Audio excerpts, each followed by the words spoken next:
प्राचीन समय की बात है। एक समुद्र के किनारे एक गुरु अपना आश्रम बनाकर रहा करते थे।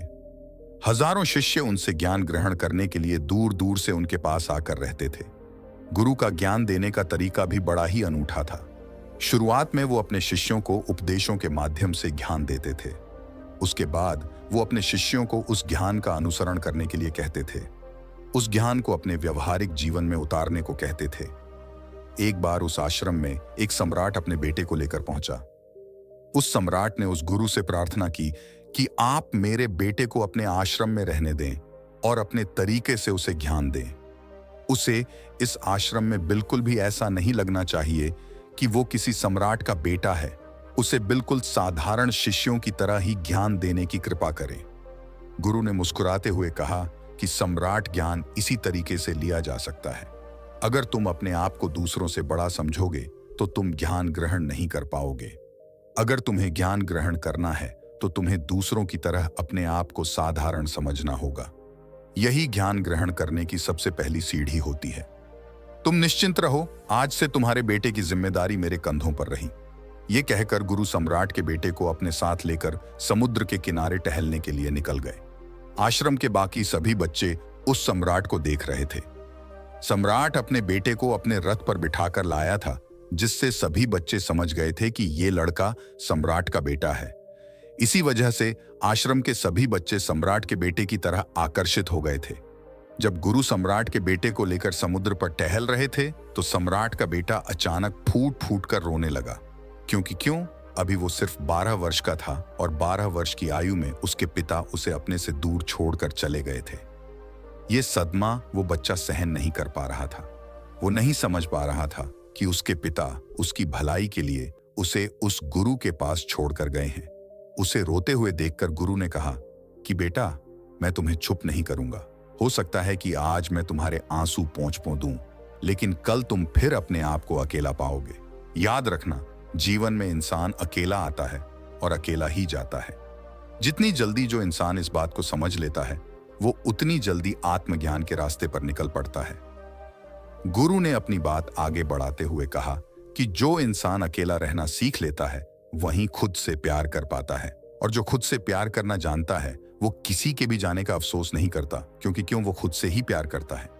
धीरे धीरे तुम आश्रम के माहौल में ढल जाओगे। शुरुआत में तुम्हें समस्या आ सकती है, लेकिन कुछ दिनों के बाद तुम इसे आत्मसात कर लोगे। उसके बाद तुम्हें यही जगह बहुत अच्छी लगने लगेंगी। ये जगह तुम्हें अपनी महल जैसी लगने लगेंगी। ये जगह तुम्हें अपनी महल जैसी लगने लगेंगी। संध्या हो चली थी। समुद्र के दूसरे छोर पर सूरज छिपने लगा था और अपनी लालिमा पूरे आसमान में बिखेर रहा था।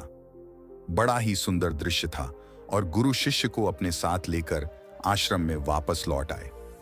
उस शिष्य को भी थोड़ी सांत्वना मिली, क्योंकि गुरु की आंखों में एक अभूतपूर्व शांति झलक रही थी। और जब हम किसी एकांतवासी गुरु की आंखों में वो शांति देख लेते हैं तो हमारे हृदय से भी सारा भार हट जाता है। मन एकदम निर्मल हो जाता है। जब सम्राट का बेटा रात्रि का भोजन करने के लिए भोजन कक्ष में पहुंचा तो आसपास के सभी शिष्य उसके पास आने लगे।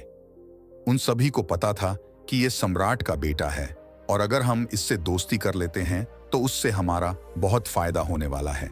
यही सोचकर आश्रम के ज्यादातर ने उसे घेर लिया था।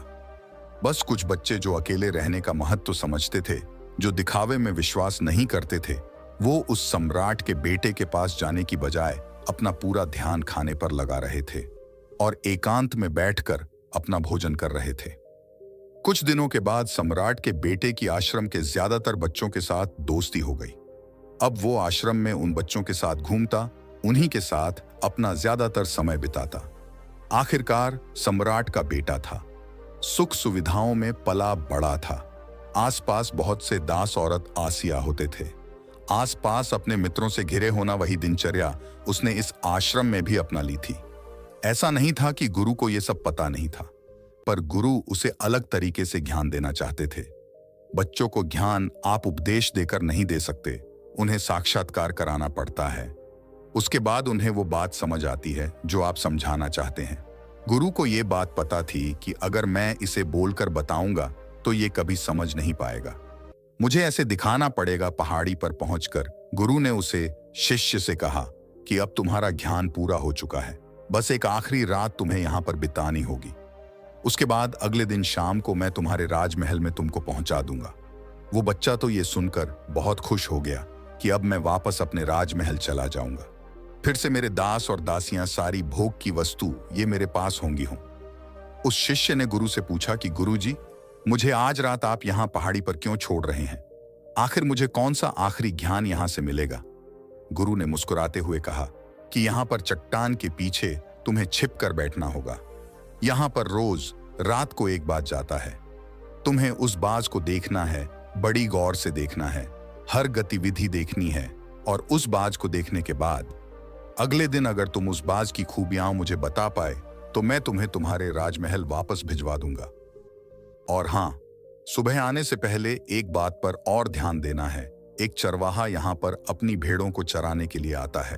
तुम्हें उन भेड़ों की गतिविधियां भी देखनी है। याद रखना, बाज की गतिविधि रात को और भेड़ों की गतिविधि सुबह। अगर तुम दोनों की गतिविधि ध्यान से देखकर मुझे बता पाए तो तुम इस आश्रम से हमेशा के लिए आजाद हो जाओगे। तुम्हारा ज्ञान पूरा हो जाएगा। मैं तुम्हारे पिता को कह दूंगा कि ये बच्चा हमारे आश्रम का सबसे ज्ञानी बच्चा है। ये कहकर गुरु अपने आश्रम में वापस लौट आए और वो बच्चा वहीं पर उस चट्टान के पीछे खड़ा हुआ उस बाज का इंतजार करने लगा। काफी वक्त बीत जाने के बाद वहां पर एक बाज अपने बच्चों के साथ पहुंचा।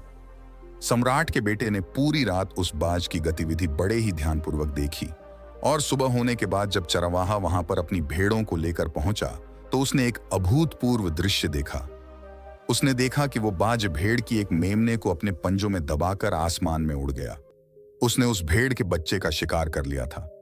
यह सारा दृश्य देखकर वो बच्चा आश्रम में वापस अपने गुरु के पास पहुंचा।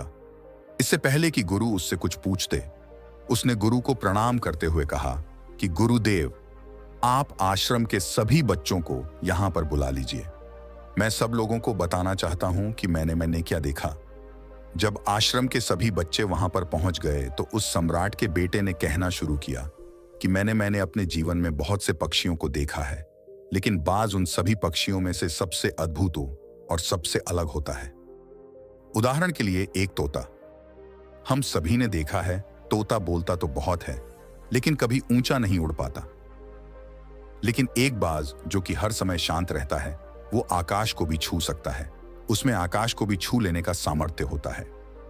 जब भी एक बात अपने शिकार को निश्चित कर लेता है तो वो उसी शिकार पर अपनी नजरें गड़ाए रहता है, चाहे वो कितनी भी ऊंचाई पर क्यों ना हो, चाहे कितना भी बड़ा तूफान क्यों ना जाए, लेकिन उसकी नजर हमेशा अपने लक्ष्य पर स्थिर रहती है। आज सुबह जीस बाज को मैंने देखा। उसने हर भेड़ को अपना शिकार नहीं बनाया, बल्कि उस भेड़ के झुंड में से उसने उस भेड़ के मेमने को अपना शिकार बनाया। उस बाज की तरह हमें भी अपना ध्यान अपने एक ही लक्ष्य पर स्थिर रखना चाहिए। चाहे कितनी भी अड़चनें क्यों ना आए, हमें अपना लक्ष्य स्पष्ट दिखाई देना चाहिए। दन 20 अलग अलग लक्ष्यों में अपनी ऊर्जा बर्बाद करने की बजाय हमें किसी एक लक्ष्य पर पूरी एकाग्रता के साथ ध्यान देना चाहिए। तीसरी बात जो मैं न्यूज़ बाज से सीखी और जो हम सभी को सीखनी चाहिए, वो ये है कि बाज कभी भी दूसरे पक्षी के साथ नहीं उड़ता। वो हमेशा आकाश में अकेला उड़ता है। इससे हमें ये सीख लेनी चाहिए कि हमें कभी भी छोटी सोच वाले लोगों के साथ नहीं रहना चाहिए। आखिरकार हम भी वही बन जाते हैं जिनके साथ हम रहते हैं। इसीलिए या तो बड़ी सोच वालों के साथ रहो या फिर अकेले रहो, क्योंकि जब हम अकेले रहते हैं तभी हम खुद की ताकत और खुद की कमजोरियों को जान पाते हैं।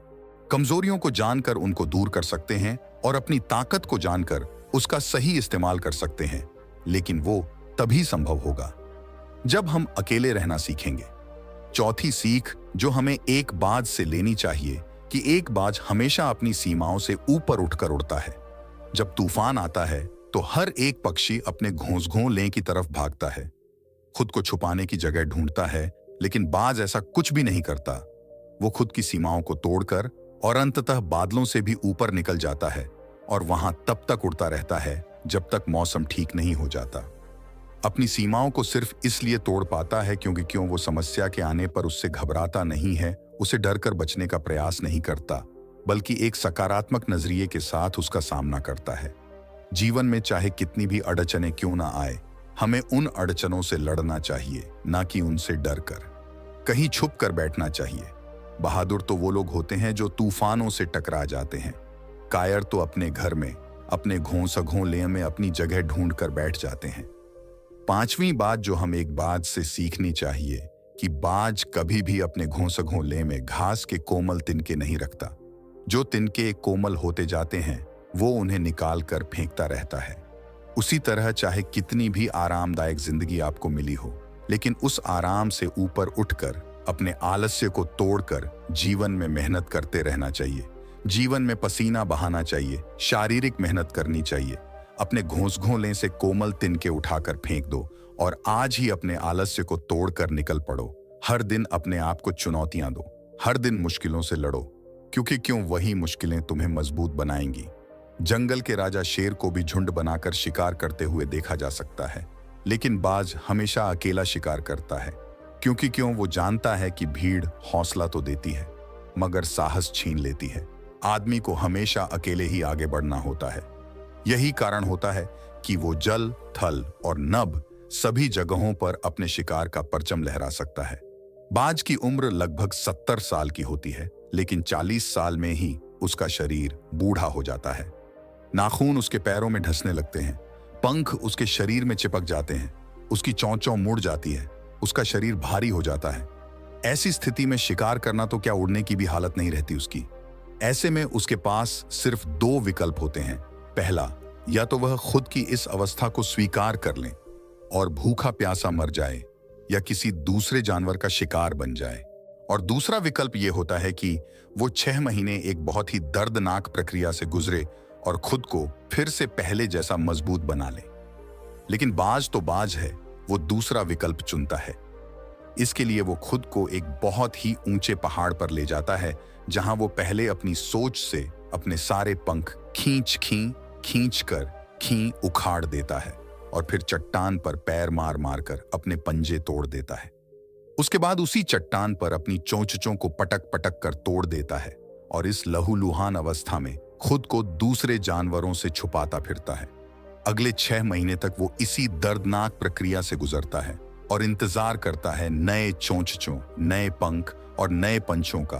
तब फिर वो अपनी नई जिंदगी शुरू करता है और निकल पड़ता है अपने शिकार पर और अगले 30 सालों तक फिर से राज करता है। इसीलिए समय आने पर हमें भी अपनी पुरानी आदतों को छोड़ना पड़ता है और कुछ नया सीखना पड़ता है।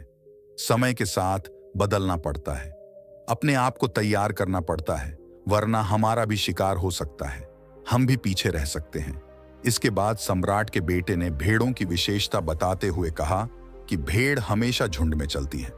उन्हें झुंड में एक साथ चलने से हिम्मत मिलती है, लेकिन जैसे ही उन पर शिकार होता है वैसे ही वो भीड़ तितर बितर हो जाती है और उस पूरी भीड़ में से एक भी भेड़ अपने साथी की मदद करने के लिए वापस नहीं लौटती।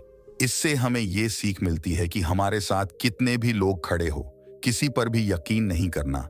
यकीन करना तो खुद पर करना, क्योंकि क्यों बुरा समय आने पर वो भीड़ कब तितर बितर हो जाएगी आपको पता ही नहीं चलेगा। गुरु को प्रणाम करते हुए सम्राट के बेटे ने अपने गुरु से कहा कि गुरुदेव, अगर मुझसे कोई सीख रह गई हो तो कृपया करके आप बताने की कृपा करें। गुरु ने सभी बच्चों को संबोधित करते हुए कहा कि ये सभी बातें जो अभी इस बच्चे ने बताई है सब सही है, लेकिन ये सारी खूबियां आप लोगों में तभी पैदा हो पाएगी जब आप अकेले रहने का अभ्यास करेंगे। आपने देखा होगा कि बाज कभी भी किसी दूसरे पक्षी के साथ नहीं रहता, ना ही किसी के साथ अपनी जोड़ी बनाता। वो आसमान में अकेला उड़ता है और अकेला उड़ने की वजह से वो अपनी ताकत और अपनी कमजोरियों को जान पाता है। इसके बाद गुरु ने अपनी बात खत्म करते हुए कहा कि मैं आज रात इस सम्राट के बेटे को इसके राजमहल में छोड़ने के लिए जा रहा हूं, क्योंकि क्यों इसके सीख यहां पर पूरी हो गई है। और ये कहकर गुरु उस सम्राट के बेटे का हाथ पकड़कर राजमहल की तरफ रवाना हो गए और बाकी के सभी बच्चे उन्हें पीछे से जाते हुए देखते रहे।